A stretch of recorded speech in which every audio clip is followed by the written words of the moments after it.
What's up, son? Yo, E, what's up, man? We kind of got to do this podcast. People been talking about it. What's up, man? I haven't seen the emails. What are they talking about? They're saying that they want another tropical talk radio. Shit, man, I've been busy doing business on the reg over here. Do you think you can have a cup of coffee or something and just, I don't know, we could just get this thing done? Yeah, boy, let's do this.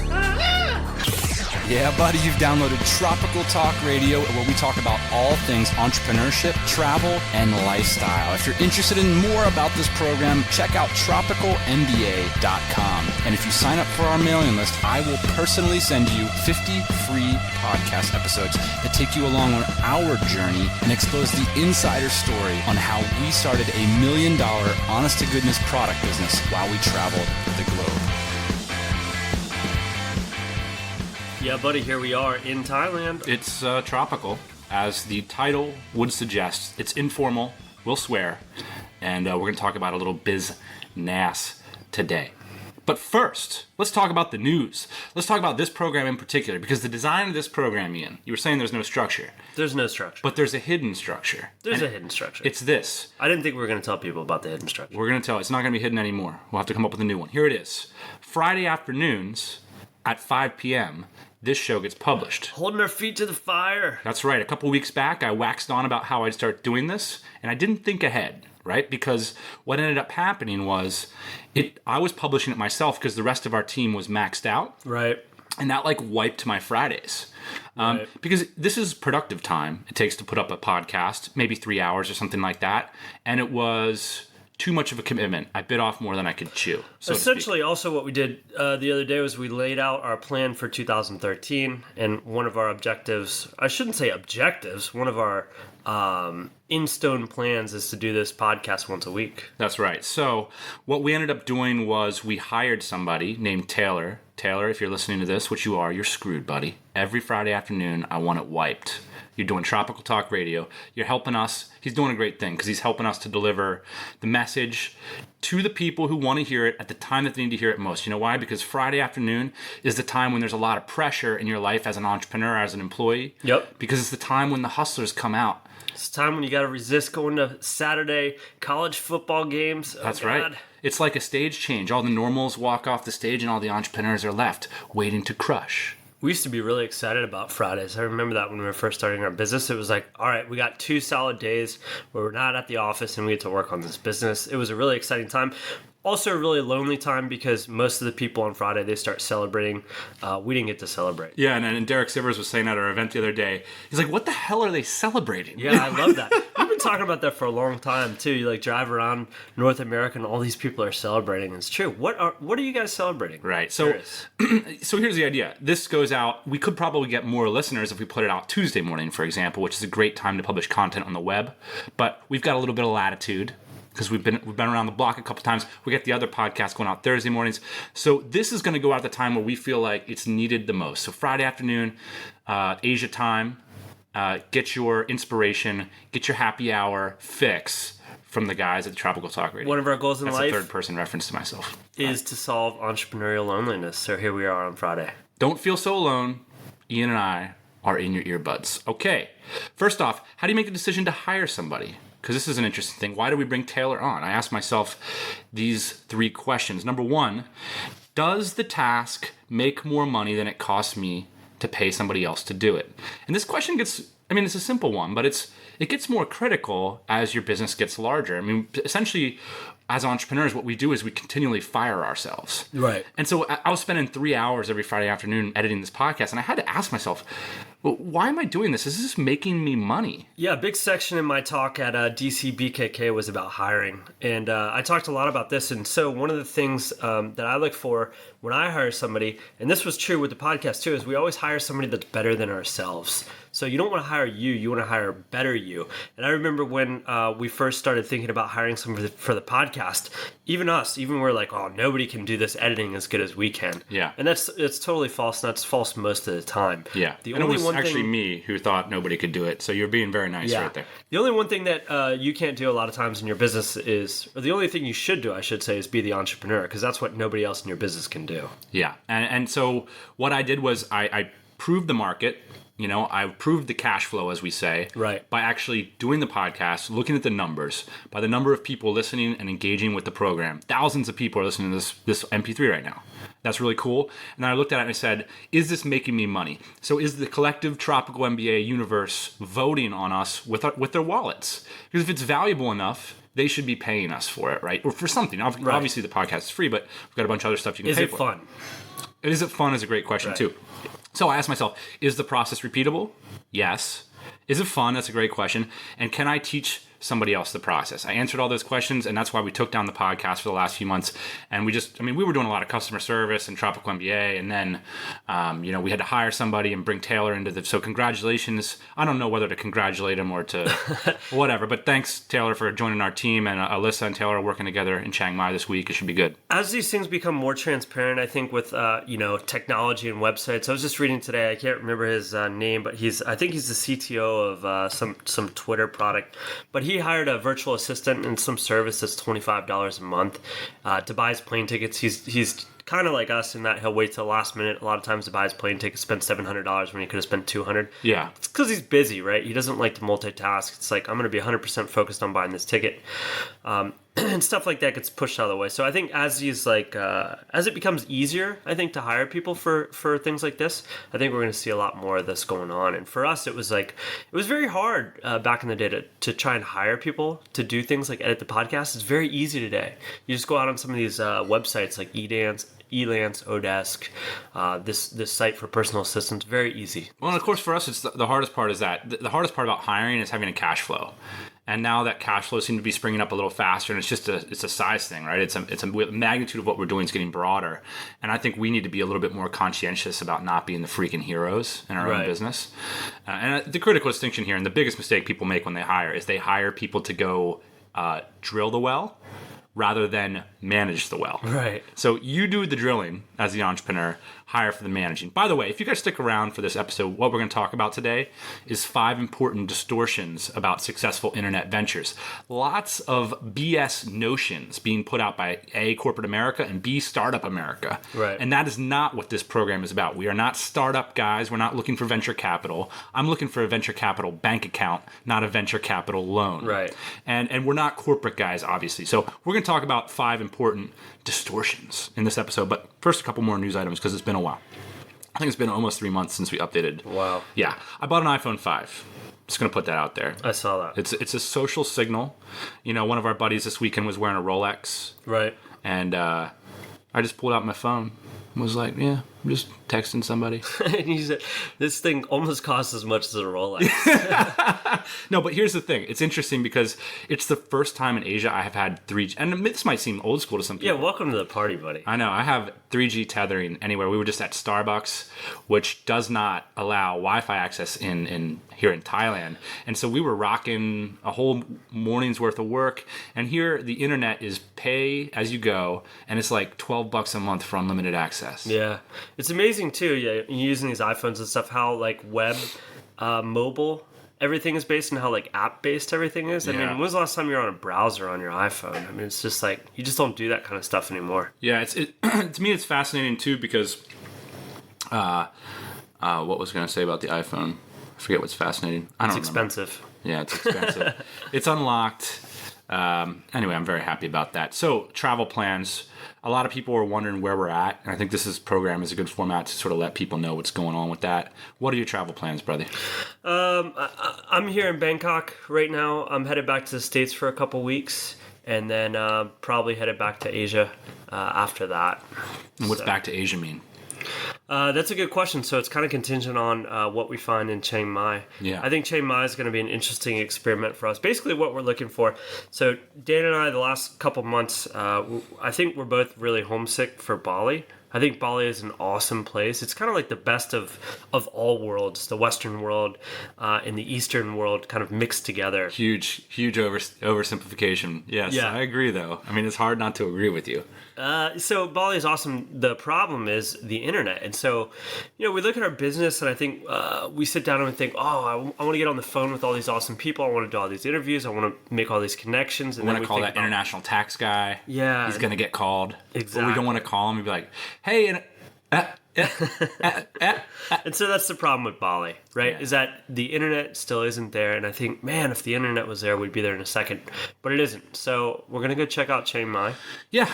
Well, so we're going to go do a little spinning around and see what happens, man. I'm actually going to be spending November finishing my book, not writing my book.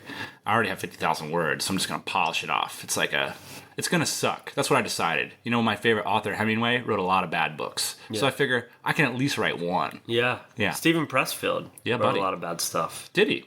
Well, according to him. I never read it, but I don't know. Yeah. But yeah, so I'm gonna publish my first bad book, and I'm looking forward to that. Just getting that done. And part of our marketing plan actually next year is pretty cool. Our marketing plan, the more bigger our business gets, the simpler it gets. It's like steering an aircraft carrier, you know? Like you can't make too many judgments. At the beginning of your business, you kind of do everything, right? You polish the floor, you run around, you pick up, you quote customers, you do this. But as your business gets bigger, and I think this is something that James Schramko was helping us out with a little bit, is you know, you have to be more deliberate and you have to simplify things. Simple things like, you know how big brands have really simple messages so that a lot of people can understand them? Right, like just do it, but you can't get away with that if you're like a small business. That's right, because everybody's like, what the fuck does just do it mean? You know? But as Nike, you're like, yeah, just do it. But it's the same thing with like guiding the culture of your company and the actions of your employees and stuff like that too. I mean, the vision for everybody has to get simpler, so that like a broad range of people can implement things. And I found that for me, like things are getting simpler as we get larger, and you have to be more simple and more deliberate because you can't bench press the whole thing, right? Basically, yeah. I mean, our employees give us shit for this all the time. So in the beginning of our business, it was like quote everything, do everything. You know, you're basically in information gathering mode. And then as you start to like develop your cash flows and things like that, you start to see where the real money is. You gotta rein it back in a little bit. You can't just be like doing everything anymore. Yeah. And we get shit for that all the time because like, oh, I don't want to let go of that $5,000 stream of revenue. But if you don't, then you're not going to jump on, you know, the much bigger opportunity. Yeah, pruning the rose bush is tough, man. Speaking of roses, DCBKK. Can we just take a little bit of a segment to I just saw a tweet on Twitter that said, you don't understand, and I don't think this may be true, but it's kind of a nice compliment.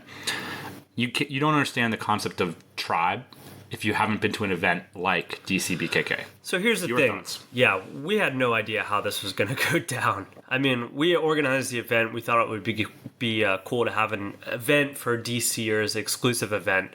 We didn't know who was going to show up. We booked a hotel in Bangkok. Turns out a fair amount of people showed up. I think over 100 something to the opening party, and then at the conference itself, there was like 80 people. Simon Black spoke, Derek Sivers spoke, Brendan Tully spoke, Chris Ducker spoke, and a bunch of other really smart guys. We had a panel of SEOers. So it was an amazing conference. If you have a second, go back through Twitter, look at the hashtag DCBKK, get an idea of what people were talking about at the time. I couldn't be more happy. Hold up a second. This segment of the program, let me get some backing music. That's not very exciting. This segment of the program is brought to you by the Dynamite Circle. That's right, dynamitecircle.com. It's only $97 for a quarter, and if you're a business owner, you can make that, I'm going to turn off this music, you can make that back in your first 30 minutes on the forum, or your money back guaranteed. What's more is Ian, my partner in crime here, will personally help you grow. I'm going to overpromise your time. I'm just kidding. Don't do that. Anyway, don't join the Dynamite Circle if you don't know it's for reals. All right, so here's the thing. Dynamite Circle BKK meetup. What made it a success? Can you decode it yet? How do you throw? Part of it is talking to Rob Walling on the phone. Yeah, Rob Walling really helped out a lot. I think what really made it a success. This is such a funny thing. I was at the party on Sunday night. Every night we had a party. Surprise, surprise. Yeah, exactly. Well, here's a surprise. Everybody thought it was going to be a brew fest because Dan and Ian were involved. Yeah. It actually didn't turn out to be so much of a brew fest. Some people, they got their outsies. They snuck out. They got their. But one guy, I said, well, what makes the DC meetup a success? And he said, what makes it a success is I can turn around and I know that like somebody right behind me is going to be awesome. Like you can just turn around and know that the guy behind you, I think his exact words were, this guy behind me, no matter who it is, they're not a dickhead. Yeah, except if one of us is standing behind you, of course. But I think that's right, and it's also because people were coming from a community. So it wasn't like we were bringing in a bunch of these like luminaries. It was the luminaries within the community, with the leaders within the tribe that had already been demonstrated leaders. So when Ian Borders, who's a leader in our community, steps up to the mic, by the way, his first time speaking, mine too, and yours too, and I loved his talk. And he steps up there and he says, look, I'm going to tell you guys stuff that I wouldn't really just go around telling to people. So try to keep it tight with the iPhones. Yeah, you know? and that was actually a theme for the whole conference. Absolutely. Like you look at a guy like Chris Ducker, Chris Ducker is the polished CEO of a 300 plus person company, but he's a Dynamite Circle community leader. And so when he comes and talks to that group, really lets his guard down. Same thing even with Derek Sivers. Derek came and really enjoyed being in a community of other entrepreneurs, not a bunch of wannabes. Right. These are people, and look, everybody's a wannabe of something, but I think if you're in Bangkok, you flew to this event, you're already in the forum contributing. You've already, you've opted in. You've made some sacrifice to be there. Right. And it's not a bunch of people looking to buy run to the back of the room and buy the $2,000 platinum course. Yeah. Nobody was sitting there with CDs. So anyway, really great event. I think we got really lucky with the A-Loft in Bangkok. I think next year, I think we're going to do it next year, right? Yeah. Okay. So next year... I guess, yeah. I think we might have outgrown the A-Loft, so I'll have to find a comparable space, but it was really special, man. Yeah. Had a great time. All right, well, so thank you, as Jay-Z once said to everybody who came. I mean, it was just heartwarming. It was just awesome. Some people at the after party were like, "What's wrong with you?" And I was like, kind of in a daze. My brains were on the wall the whole time. I just couldn't believe it. Like I wasn't ready to just be all out crazy about it. Like it felt kind of wrong to be too celebratory because I was just like in awe of the whole thing, and I wanted to make sure that the next time we just work harder. Yeah, I felt like, if anything, it's like there's an implicit challenge in having such an amazing weekend, which is that what you're doing is working, but you're just getting started, so don't celebrate too soon. All right, so we got a question from Shayna or Shayna. Not sure how to pronounce it. Got a question for you. A lot of people talk about unique selling propositions. I'm going to put you on the spot here because you haven't heard about this. Okay. So having your website sort of stand out from the rest. But I went to go look at your own website. Okay. ModernCatDesigns.com. Ooh. Yeah, I went to go look at your stuff. And it doesn't have a super prominent angle. Interesting. The products are attractive, well-designed, well-presented, but not really super niche and specific. Like cat furniture for middle-aged female executives. Or cat furniture for sci-fi fans. So Shayna says, what's your take, man? Should beginning entrepreneurs make a major effort to uniquely differentiate their brands? Or laser target their niches? Or does marketing, hustle, good service, and a solid product mean customer needs will eventually win a following? Even if it's not particularly unique. What do you guys say? I got a lot of thoughts about this. You got a lot of thoughts about this? I got a lot of thoughts. Well, I'll tell you exactly what's going on with Modern Cat Designs, and then I'd like to hear your thoughts on this. Perfect. So basically, Modern Cat Designs, I feel like, hasn't got the attention. Not necessarily that it doesn't deserve, because basically the reason it hasn't gotten a lot of attention from us the last couple of years is because we're focused on bigger businesses.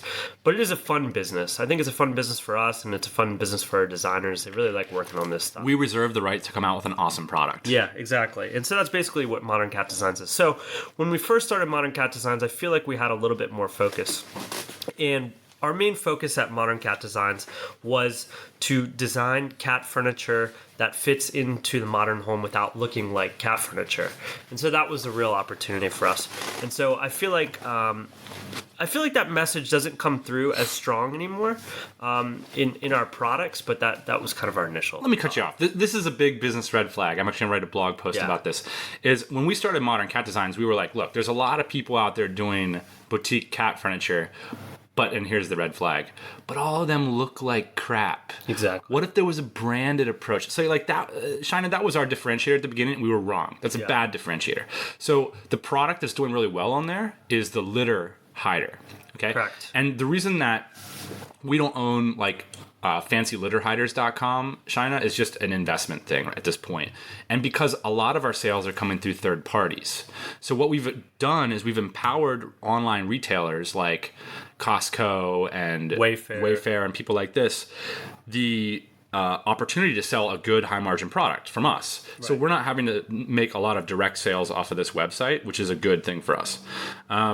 And the reason that product has been so successful is it's not, hey, look at this cool looking thing. It's, hey, you've got a problem, which is you got litter all over your floor and you want to solve that. And this is a particular problem. So I guess my two answers, Shayna, are number one, look where the money is. You know, nobody is making money selling extraordinarily unique, silly, weird-looking pieces of cat furniture, except for a few companies. Right. And the second thing is look to solve a problem. That's the cheap and fast and easy way to differentiator is solve a specific problem. So my answer, Shayna, do you need to be hyper niche and focused? Absolutely. Don't do what we do. Don't do what we do. Do what we say. Exactly. If you look at a lot of our companies, that's kind of the case. Don't do what we do. Do what we say. Case of the cobbler's shoes. Yeah. And, you know, Shayna, to our credit, we actually use modern cat designs as an example of what not to do. Exactly. When you're developing your first product. Isn't that convenient? Yeah. Go to portablebarcompany.com and check out what you should do. All right. Thanks, Shayna, for listening to the show and for asking us a question. Okay, so what we got here? Let me see. All right, so let's talk about small businesses versus startups versus corporate crusaders, okay? Because we're sort of in this new category that we're trying to define right now. I was talking with Tim Conley this morning about, you know, we're not really small business owners, right? We're not startup guys.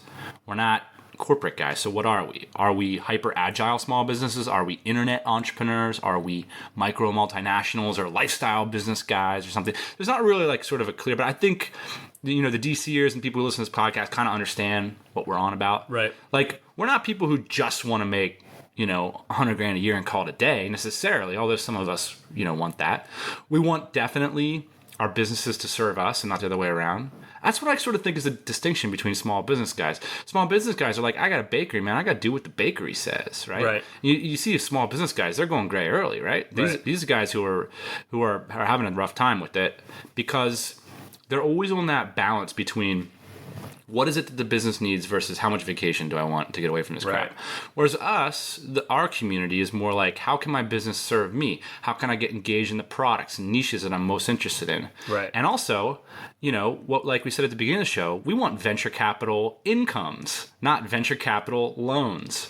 So a lot of people in our community, I mean, they're popping off $500,000 years. That's the sort of outer range of what our group's doing, but there's a lot of people who are having these kinds of incomes, you know? And I think a lot of these people too are agile as well. I like that word. I think that we all try to stay kind of agile and kind of feed our selfish desires, if you will, in terms of like what we want to work on and where we see ourselves in the short term and the long term. I think about traditional small business owners in this way, like the guy that owns the bakery on the corner in New York. You know, like this guy had a fleeting moment of entrepreneurialism or entrepreneurial. He had an entrepreneurial moment basically when he started that bakery, and then he became a small business owner for the next 20 years. Right. And so I think that's part of the difference between like old school small business and maybe this new. Well, because you're entrenched, right? You're entrenched in such a low margin business that you can't repurpose the profits to go out and then become a real estate investor or whatever. You're stuck baking buns. Right. Okay, so we're going to talk about 5 distortions that come up about this because here's the issue. What we just talked about is the exact opposite of good branding, which is it's very difficult. We find it difficult so far to talk about micro multinationals because we don't have a simple term where we're just like, this is micro multinational or this is lifestyle business and this is what it is. Whereas TechCrunch has found a very nice way to talk about startups, which have little to no relevance to what we're doing here. And the same goes with corporate culture because that's just been around the block. So number 1 distortion that we're seeing out there, which is, and the way, basically there's a fundamental difference between who's making money and who's getting money. And the thing about it is that everybody, the people that are getting money, they want to write about that because that's like a moment of marketing traction, right? And those people are willing to talk to press, and press wants to talk about it. And that's why people like TechCrunch and GigHome and all this kind of stuff, it's like disproportionately written about people who are getting money. Mm-hmm. Now, let's say you took money 5 years ago and you're making a crap ton of money helping a plumbers find customers through a directory that you set up on, a unique PHP platform 5 years ago. Right. Are you writing to TechCrunch? No. Saying, hey, how about you talk about my business that's generating me $700,000 in personal income every year? Yeah. I mean, TechCrunch is a news outlet. I mean, that's the bottom line, right? And like, they need relevant news to stay relevant, Well, that's the whole thing. If I made $700,000 last year, that's not news. That's not something that I want anybody to know about. And so TechCrunch isn't going to write about it. But as an entrepreneur who's aspiring to create something like this, that's what you need to know about. And I think that's the important distortion. Is like everybody's talking about, oh, look who got acquired by this, or look who got money from this person or whatever. That doesn't mean shit. It doesn't mean much of anything unless you're an investor. Right. Right? Because that's who that's serving. It's not serving the business entrepreneur who wants to make $700,000 a year. Because you know what's going to happen? When you have a VC, he's going to be like, you know what? You shouldn't make $500,000 a year. You should be thinking big, man, and have this exit, because that's the only time it's going to make any sense. They don't want you peeling off $500,000 from your business every year. Right. And I don't think this is talking about the top 1%. I think this is talking about a 1%. Yeah. And so I like framing it up that way too, because I don't think that these guys are rock stars. Speaking of which, Jason Cohen of WP Engine, he wrote... We use WP Engine, by the way. Yeah, we do. Affiliate link, drop it in there. And gotta cash flow this shit. Hired this kid, man. He's expensive. Taylor, this episode better sound syrupy and delicious, buddy. I gotta remember my names. I don't remember his name, but he wrote an article basically slamming the founder of Color, and he said, "Look, we can't make these guys celebrities." And then he just went back through this guy's history. This guy who founded Color has a history of raising money, and then his company's tanking. Yeah. And everybody looks at this guy like he's the greatest thing in the world, but really, what's the history of what's going on? And so he went through that, and if you're an investor, it seems like an interesting guy to do business with. If not, then I don't know. All right, we're getting long in the tooth here. Let's go on to number 2.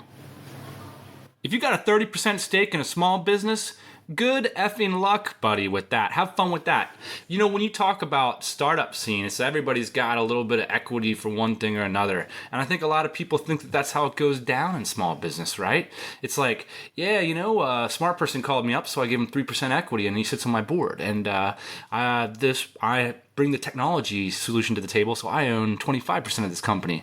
Well, good freaking luck in a company that's making $5 million a year. That's going to be a painful check to write for this person, right? Yeah, what's 3% of 0 again? Well, that's usually how it happens. And so you're talking about the control issue. So how does that work? What do you own 30% of a small business? Yeah, if you're a minority share owner, you really don't have much control in your business. Yeah. We've been minority share owners before. It didn't work out well for us. No.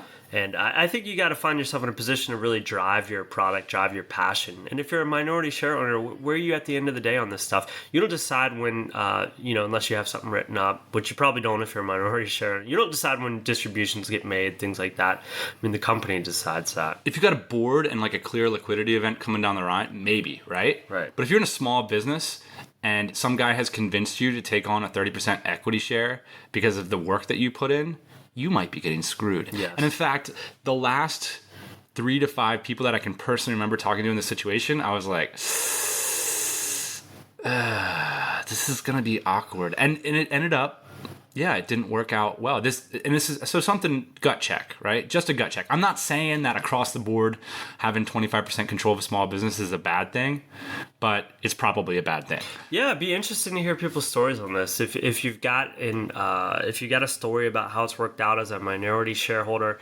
in a small business, please tell us. How does that work? All right, related point number 4. Everybody's always asking us, you guys ballin', why aren't you investing in companies? And I'll tell you why. This is number 4th distortion. It doesn't make sense to invest in lifestyle businesses, okay?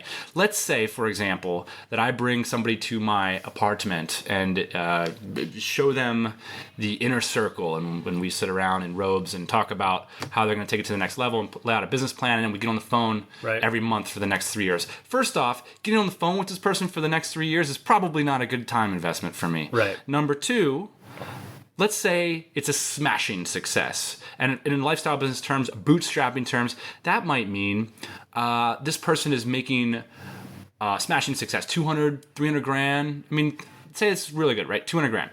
200 grand in 3 years, personal income. Now, imagine how long 3 years is. Okay? Long time. Now, how much? I'm a high-cost investor, so I'm going to demand 20% for everything that I've laid out for this person. Now, how much is that every year? Over the three years down the road, this person is writing me a $40,000 check. Yeah, close to that. I'm doing the math. That's a very painful check to be writing when it's like, where the fuck was Andrews on all this shit? Where was Andrews on the cold calls? Where was Andrews when I figured out how to not die when our competitor took over the main spot? You know what I mean? Like, it's like I wasn't there. Right. I was there in the robe at the beginning for 2 weeks. Yeah, that's why it makes sense to cut you a consulting check. Exactly. Like if you want to come to me and, we'll give you some advice or something like that. I don't even know if I'm qualified to give you advice, but if you want to pay me, then it makes sense to pay somebody like that as a consultant at the beginning of your business. Does it make sense to have them on retainer? Like you said, it gets really painful. 3 years in, you're like, I can't even remember what they told me and was it even relevant? I don't even know. Yeah, and we got guys like, a bunch of our friends have ended up just barging their way in, and just saying, hey, I want to hang. I'm doing something legit, and it's not worth the 20% equity. I'm just not going to take it. I'm not going to be trailing you around 5 years now looking for $15,000 checks. That's right. I mean, it just doesn't sound fun. It just does not sound fun.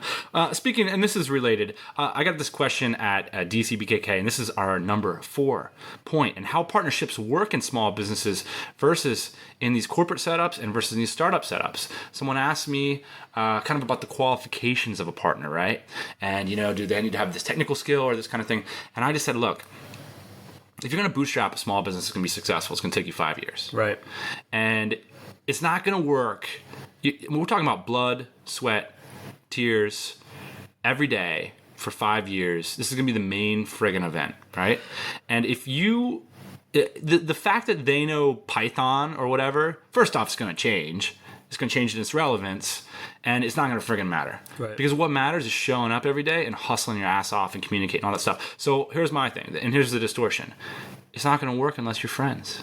Right. You have to be friends if you're going to go to war for the next 5 years in a close quarters environment where there's not a lot of money to grease up everything. Now here's the thing. If you're capitalized by a couple $1,000,000, right? You're already wearing cufflinks, and you got 3 people in this company, no big deal, man. Hey, let's have a board meeting every 30 days and drive away in our Mercedes. It's a big deal. I already got a house paid off. You know what I mean? But if you're starting a small business and you're broke as fuck, like we got started, shit gets real. Shit gets personal. Like, I'm not very happy about your fucking apartment complex project in Minneapolis. That's right. And you kind of got to, like you said, you got to be on the same trajectory. So when we met, we were both broke, and then we started the business. We're still broke, and today we're still broke. So it's just like, it's a common thread. So... But like you said, yeah, I mean, it doesn't, you got to have the same trajectory. You got to have kind of the same goals. If you want to invest all the money that the company's made, like you said, in an apartment complex, I want to reinvest it in the business. That's a fundamental problem that you're going to have in your business. So you got to understand, and this is really hard to do on day one in trying to anticipate, 4 years into it. But I think you kind of got to grow with the person, and you gotta have similar ideals about where you're going in the future. 5th point, marketing distortions. I get a lot of people that write me emails and they're like, hey, I got this idea for this app. Okay, that's also a business red flag. My business idea involves app within the first sentence. I'm not very happy about that, just because I'm not an app guy. That's not how I roll. So anyway, I might be an app guy though in a few years. We should start a software company. Oh. Yeah. Anyway, someone writes me an email and they basically say, hey, look, I've got this business, but I got to get all these people involved. It basically involves networked effect or critical mass, right? This is where you you have the middle school dance, and you got to have enough boys and girls and play the right freaking Boys to Men song. You got to get Boys to Men just right at the right decibel level, and then enough people will dance in the middle, and boom, you got yourself a business. Just put on the Android marketplace. Don't dance too close, man. I remember those days. You got to be careful. All right, so here's the thing. If you're going to start a business like this and you don't have a hugely compelling NIV, networked independent value. Network independent value. That means there's a reason why people want to use your app, your website, your service, or why they want to talk to you on the phone or write you an email before you give them the partner, the other element of the service. So you have to have a reason why all the boys want to hang out in the cafeteria with Boys to Men blaring, even if there's not any girls there. If you don't have that in your business and you're a bootstrapper, you're screwed. If you're at the point where you're asking me questions about this stuff, you're screwed. You're totally friggin' screwed. You're absolutely screwed. You have to be smart to do this stuff. You have to be Ian Borders, Matt Bellamere. You have to be somebody who understands this crap. Don't start that way. Yeah. You need something that's higher friction. You need something that first boy walks to the cafeteria, he's willing to drop you $300 because the value's that big. And by the way, those guys didn't start like that either. It's been a long road. Those guys have been down the road a long time, and now they're doing big stuff. And again, this is a distinction, right? Yeah. You see guys like these guys that are on TechCrunch doing big stuff, and you think that's what it takes, right? Right, Well, and you think this is their first rodeo, right? I don't like to use that, but you think this is their first rodeo, right? You think this is the first it would time be their first rodeo. they yeah. jumped out of their corporate job, they came up with an app, and now they're millionaires. Not quite. Yeah. Well, this is Tropical Talk Radio from the tropicalmba.com, and there's palm trees outside. We hope you enjoyed coming back Friday afternoon, happy hour, to see us. We're just so thankful that you've stuck around with us despite our inconsistency. Yeah, buddy. Let's wrap this show up and turn the AC back on. I'm dying in here, man. All right, guys. See you next Friday afternoon.